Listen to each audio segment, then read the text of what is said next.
What's up, everybody? Welcome in to the Strive Network YouTube page. Yes, sir. We're here at an undisclosed location. No wood. That we have both arrived to. And dude, look. Okay. All right, so when I look in the mirror... There you go, bro. This is backwards. On the computer right here, it's like the right way, you know what I'm saying? Yeah, I got you. That's fire.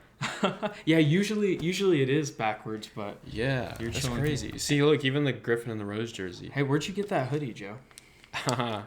Dude, this is my new merch line.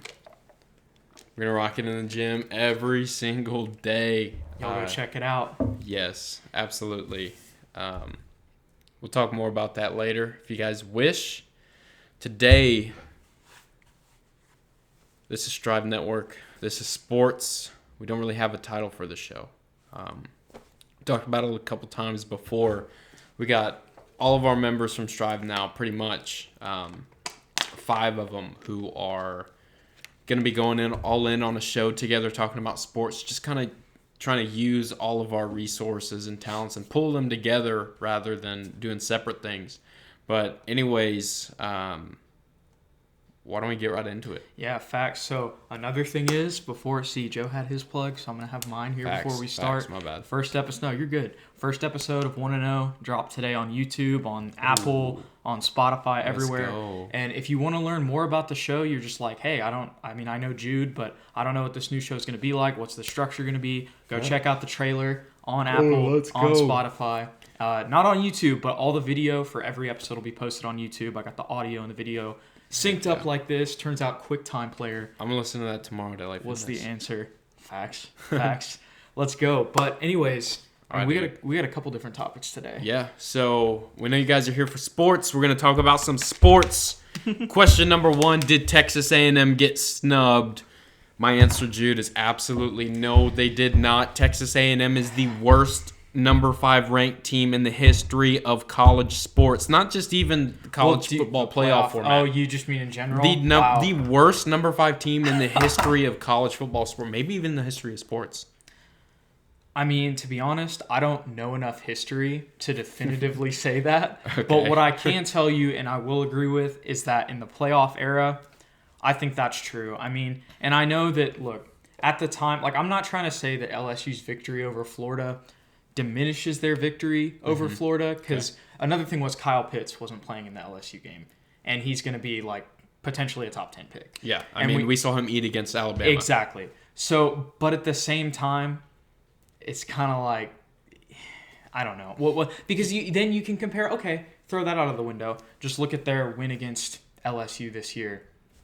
Not very convincing. You scored 13 points against a team that literally fired their defensive coordinator. They fired every single defensive coach LSU did this year, except for their cornerbacks coach.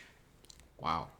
So that's how bad that defense was. And bad. I know it was in the rain, but so was the freaking Ole Miss game where they put up 48. Okay. So that A&M game, Jude, when A&M, and see, going back to Texas A&M being the worst number 5 ranked team in the history of college football, Texas A&M, Kellen Mond, what was his stat line against the worst passing defense in the entire nation? Yep. What numbers did he put up? Was it like 11 for 26? 33%. I don't know if he threw an interception in that game. How do you do... KJ Costello... Who got benched 3 games later. Put up like 600 yards against LSU. An SEC passing record.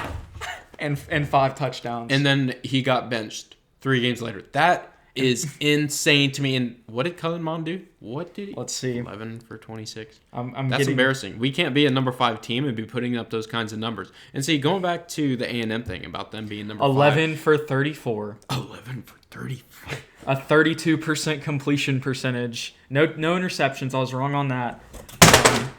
That ain't it. Pain. But it's okay. It's all right, boys. Oh, what is this? You can cut that out, but... Nah, dude, we'll keep it. I'm just going to leave it down. Yeah. Well, hey, no... The microphone's in the way. No harm, no foul. No harm, no foul. Hey, this is what could have been. What could have been. Go Spurs. All right, so Jude, about Ohio State. Texas A&M is the worst number 5 team we've ever seen. Ohio State is probably the worst number 3 team we have ever seen. In the two... At least in the playoff era. In the 2 most important games of the year, Justin Fields, Mr. Heisman, Mr. First round, top 5 NFL draft pick, disappeared. Where did he go, Jude? I think in the most important 2 games of the season, he threw 5 interceptions, 42-35 victory over Indiana. I'll give him a little bit of credit there because Indiana was good. Doesn't mean 3 interceptions. Okay. But for the game being close, I'll give Indiana credit because they were good this year. Yeah. So, but Northwestern, there we go. And his stat line there wasn't like passing, just straight up. Like, it wasn't that bad against Indiana. Like, it wasn't great, but it wasn't terrible. It wasn't Northwestern. Right. And then you add on 2 interceptions in that game, too. I don't even know what to say. You're about to go play Clemson. Oh. That's just... The only dimension of offense they have against a good team is the rushing game, and that's not going to happen against Clemson's defensive line and their linebackers. They are going to get routed, and it is not going to be close. Yeah, I want to say that they're going to get smacked too. I have a feeling it'll probably end up being closer than we think, but but the other thing is about Ohio State is they only played consecutive games once this year. Okay. Because of the Big Ten schedule and cancellations. Because they only played 5 regular season games. They've only played 6 games. Mm-hmm. And to be honest, I don't know if anybody on their schedule... Well, Indiana might be better than Notre Dame. Because they only have 1 loss. And it's still Ohio State. Fair. Yeah. Maybe not. But that's the only team comparable on their schedule that Clemson has played. And see, Jude, and I know Clemson destroyed Indy. I know you talk about that a lot. You talk about, okay, well, here's how this team played against this team. And it's really not as black and white as that. Mm-hmm. Like, coming from somebody who just played it, and I've watched hours of film on opposing teams, and I've watched hours of film of them playing a different team that we played and thinking, okay. Depends on the game. For sure, like the swings of the game and stuff like that. And I don't know as much as you, but I didn't mean to... Not even that, it's just I have a different take. Yeah. And see, that's where I would disagree. I would disagree at that point about Indiana, Notre Dame. We would just have to see how they play. I mean, that's all you can do. Yeah, you don't know how good they are in comparison, definitively. For sure. Yeah. But, all right. Let's go with predictions for the first round. And then predictions for the championship game. I think everybody who breathes knows that Alabama and Clemson are going to play in the national championship. I agree with that. As far as the game goes, the next go-around, the final 2, I really can't say anymore. I think that Trevor Lawrence is just elite. Right, he's beaten Alabama before. We smacked them 44-16 as a true freshman. We've seen this, and the way that Alabama played last week, and of course, it's going to depend on how they perform. And they've done it. They are Alabama, and it's Nick Saban. It's going to come down to who makes the most plays, who makes the fewest mistakes, but who capitalizes at the right times.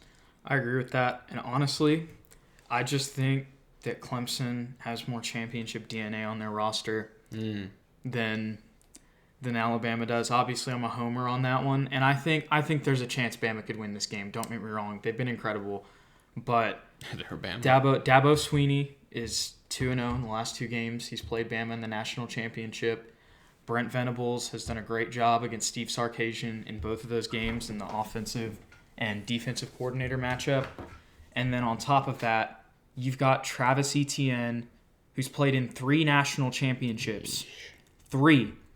Then you've got Trevor Lawrence, also played going into his 3rd. So this will be Travis Etienne's 4th national championship. if assuming Clemson gets in. He'll have never not played in the national championship. That is crazy. And I don't know. I think that when you talk about capitalizing, like, no offense to Mac Jones, like, you just don't know. Like, everybody can, not saying he's going to play bad, but we've never seen him in the moment. I've seen Trevor Lawrence. I've seen Travis Etienne. I've seen their defense. Absolutely. Skalski, the linebacker. It's going to be a good game, and the chips are going to fall how they're going to fall. But my money would be on Clemson if I was a betting man. I agree. It's going to be a heck of a game. Trevor Lawrence, Travis Etienne versus that Alabama program. But their defense has been the one thing that has been, if you had to put a weak spot, they've got a really good cornerback, maybe the best in the country this season, in Patrick Surtain. But, other than that, they've had secondary issues that Trevor Lawrence has exploited with a better roster, arguably, 2 years ago. So, we'll see. But we'll see, though. It'll be good. It'll be fun, I hope. Now, moving on to the NBA, we've got the biggest threat to the Lakers. Now, Lakers obviously coming off a championship victory last season in the bubble in Orlando. LeBron James took home his 4th ring. Do they have a shot again this year? I think so.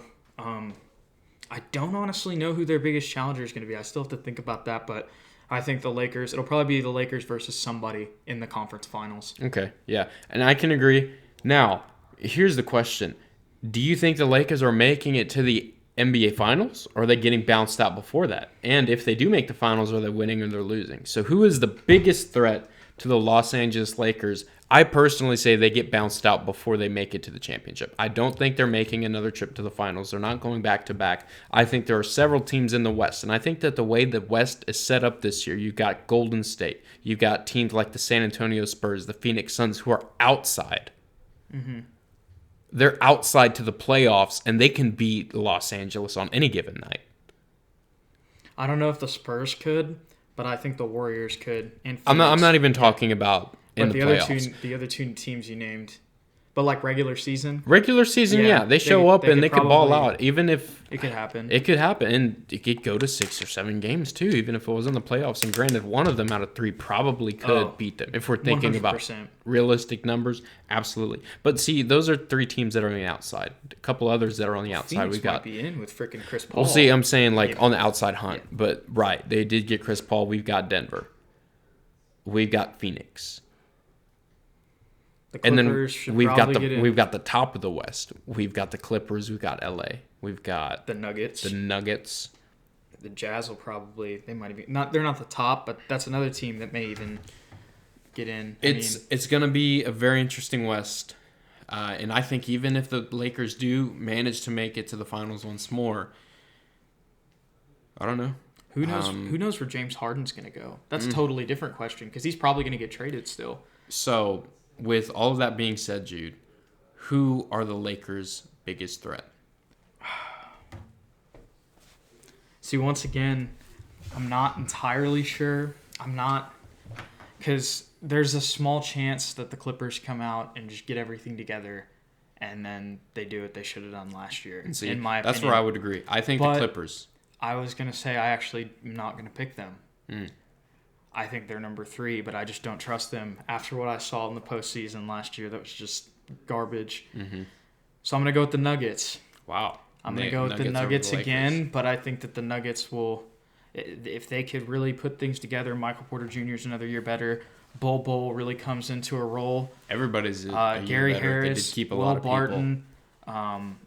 There's other guys I'm not even naming. They're coming off a back-to-back really good playoff runs, too. I think, and Jokic a year better, Jamal Murray a year better. I think that's the biggest threat. Look at how much how much better Jamal Murray got from the Spurs series 2 years ago. Yeah. To carrying in the Western Conference Finals the Denver Nuggets, and this is another year of progression. He's hitting a stride, and he's going to be amazing. Now, Jude, one thing that we haven't talked about much at all yet is the Eastern Conference. We know the Eastern Conference has been one of those conferences that in the last few years has been the laughingstock of the league. This year, things are looking a little bit different. We've got the Bucks, we've got the 76ers, we've got the Nets. Man. Who else do we have in there? The Celtics, the Raptors. any of those teams could beat anybody on the West in the finals. Yeah, I agree. I think it's going to be, I think for sure. I mean, and the Bucks, I mean, they're a better looking team now. I like the moves they made in the offseason. I think it's going to help them out. Drew Holiday, I think is going to be a big pickup for them. They've got some other bench pieces that they got too that I forgot. But I actually forgot about But Drew Holiday over Eric Bledsoe, that is such a jump. Mm-hmm. That is such a jump. Yes. Like, then you've really got 3 guys you can kind of rely on, like on the roster with Chris Middleton still. So this is going to be a tough question. We got the Brooklyn Nets obviously stacked. Not only do they have all of their guys pretty much returning from the last couple playoff runs that they've made with Jared Allen, Spencer Dinwiddie, Karis LeVert, who's coming back this year and playing? Oh, Kevin Durant and Kyrie Irving. I think we've heard of them before. DeAndre Jordan, I forgot about him. You've got Jared Allen and DeAndre Jordan as your center rotation. I think on paper, that looks like the best team this year. I agree. We'll have to see what happens. I think their only comp is Milwaukee. I know Giannis hasn't been clutch, but I think this year Drew will be the difference. But then also I think Giannis is going to play a little better. Maybe not that much better, but I think he'll play just where it's noticeable. He's not just playing horrific. Is that going to be enough to stop KD, Kyrie, I don't think that's going to, no. I don't think it's going to be enough. I think it'll be close, like a 6-game series, but they are assassins. They might even gentlemen sweep them, bro. To be honest, it's going to be an exciting NBA season for sure. We do have a lot of exciting stuff coming at us in the world of sports. We got the college football playoff. We got the college football championship. We got Bowls. The NFL playoffs coming up this week. It's bowl season, and the NBA is resuming tomorrow. Yeah, we have a ton to look forward to. We have covered a lot of topics in today's show. We covered a lot of good ones. Yeah, facts. I agree. And I just want to say that I realized just now I'm not going to be watching the NBA tomorrow night. Oh, why not? Because I'm going to be watching UCF BYU. Oh, what a game that's going to be. I'm sorry. I can record those. Switch I can record. Switch back and forth. We got YouTube TV, though, too. So I can just record both. Yeah. But college football is my favorite. And I got to see that game. I got to see Zach Wilson and Dylan Gabriel duel it out. For sure. Yeah. Well, going to be crazy bowl games. I'm excited for those too. I'm excited for everything coming into sports. Don't forget, everybody, that Strive Network, Cortex Athletica, Knollwood, Lavernia, Hayes High School.